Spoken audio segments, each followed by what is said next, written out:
and a memoir by some radical named Mia Kababi or Kababe or something, and Lawn Boy, another weirdo named Jonathan Evison, citing that both books should not be displayed in local high school libraries because they are pornographic and pedophiliac. Okay, so rather than listen to the concerned parents, the insane leftist school board in Fairfax County is just full steam ahead on the same foolish indoctrination policies that just lost them the election in October. This is crazy. So joining me now is Republican strategist and contributor at Turning Point USA, Erin Elmore. Erin, welcome to the program. Thanks for having me. All right, so you're a parent, I'm a parent. I see these things and I'm like, there are laws against things like this. Not to mention, your job is to teach my kid reading, writing, arithmetic, maybe some social studies. But I don't want you teaching them about stuff that is on X-rated internet sites. You're absolutely right. And I think the problem here is what people need to realize at home is the left wants to normalize pedophilia.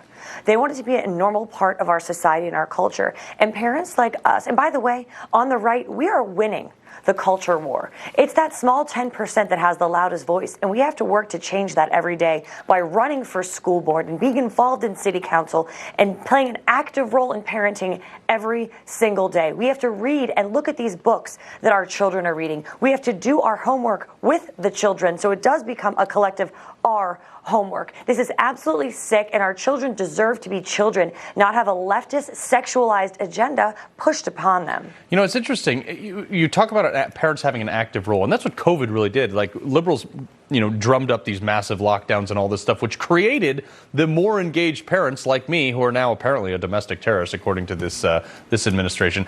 But, I'm on my local town government, and I started getting involved in these school boards when my daughter's second grade class was shown a cartoon erection. Second grade, okay? They have massive pornographic novels that are being pushed in junior, sometimes as low as freshman in high school. So we went to a school board meeting and printed out the pages that are in the books that are being shown to our children. And going into the Board of Education meeting, they said, whoa, you guys can't bring that in here. That's wildly inappropriate. I'm like, you can't make this stuff up. No. So at what point, and like, if we can't speak out at school board meetings, what is our mechanism here to change this? Well, I think we saw it happen in Virginia by the grace of God. We saw that Republicans took over in a major and unexpected way. Similarly, in New Jersey, we didn't make it the whole way across the finish line, but it was closer than we thought in New Jersey for conservatives. I think the midterms are going to set another good example for this crazy leftist ideology. No one wants to see it.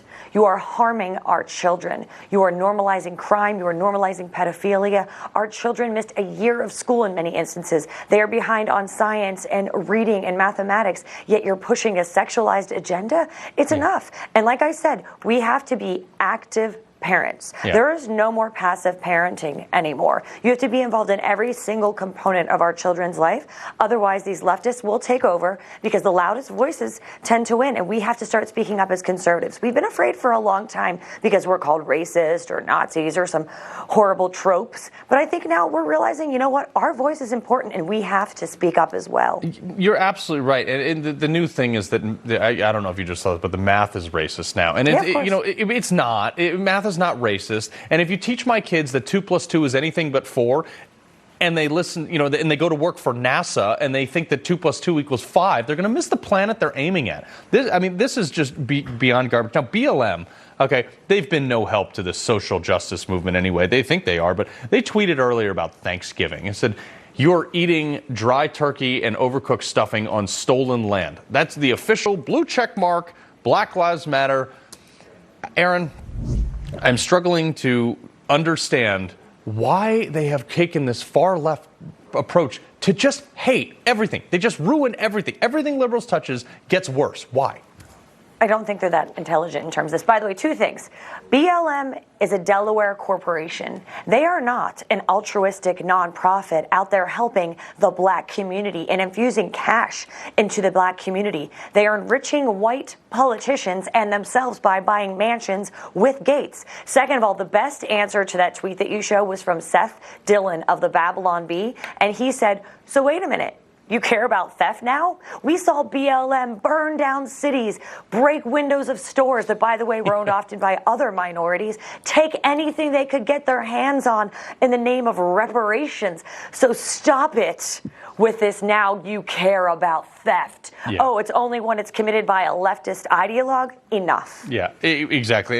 And I've got about a minute left, but the Salvation Army, they're not helping their cause either. We got just a ripping tweet from them, which just, to me, I couldn't believe this. They want people to apologize, they lament, repent, and apologize for baseless racism. I mean, this is the Salvation Army. Your job is to garner money from donations and go out and do good things. Can we just have that?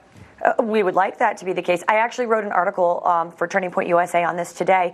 An organization from one side of their mouth is saying, please give us money to help people in need. And the other side say, shame on you, you're a terrible person. What they're missing, by the way, this is another Virginia-based organization.